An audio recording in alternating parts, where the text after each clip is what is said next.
मृत बलंगा पीड़ितांक परिवार को भेटिले वरिष्ठ राजनेता सत्यव्रत पात्र। चली जहाँ जी बाहर करंतु तदंत प्रक्रिया साहाय्य तदंत केमती आगू को आगे करूँ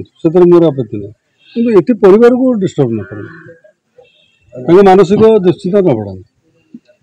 किंतु तदंत प्रक्रिया सठिक भाव हवा दरकार। जदि किए दोषी अच्छी ये आलांग छड़ा कहीं जानना थे कि भगवान छड़ा कहीं जानना थे बापा जानना थे माँ जानना थे आम जानू से झील स्वर्ग तेणुक कौन घटी कौन न घटी ये दायित्व कौन पुलिस अंधार भर हाँ जी जहाँ कहना कहीं अंधार भर अच्छे आमर सत्य बाहर को आसा दरकार से दाबी आमर किंतु आड़े परिवार शांति आ परिवार को साहाय्य भांगी पड़वार उठेवा ये दायित्व मत आम नहीं जहाँ जहाँ है सब सेमती घटो से कथा ना मनरे संशय रशंका समस्ते सन्देह भितर रे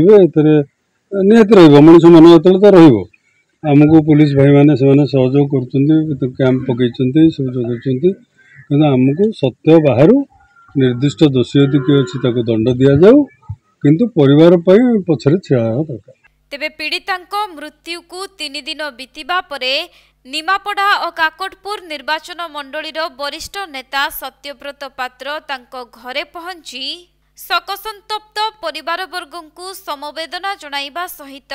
मृत पीड़ितांक कबरस्थान को जाइथिले एवं स्थानीय संख्यालघु संप्रदायर लोकंक द्वारा पुष्पगुच्छ प्रदान करथिले।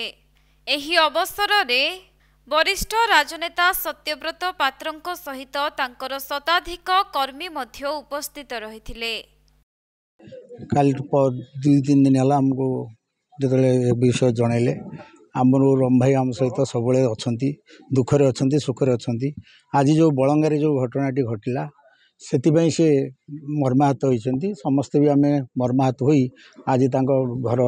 बासभवन को आसलु एवं श्मशान रे फूल अर्पण कलु तेणु से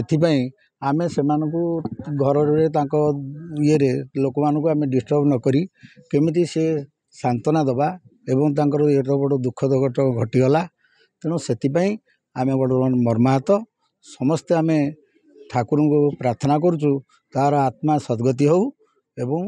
आमे माने आगामी की जहाँ सब आईन अनुसार जहाँ करा आमर नेता सेटा को प्रतिश्रुति दे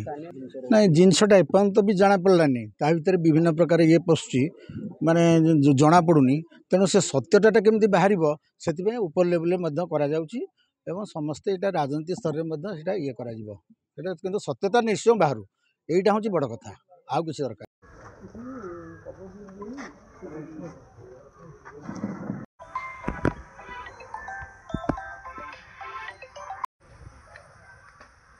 फोन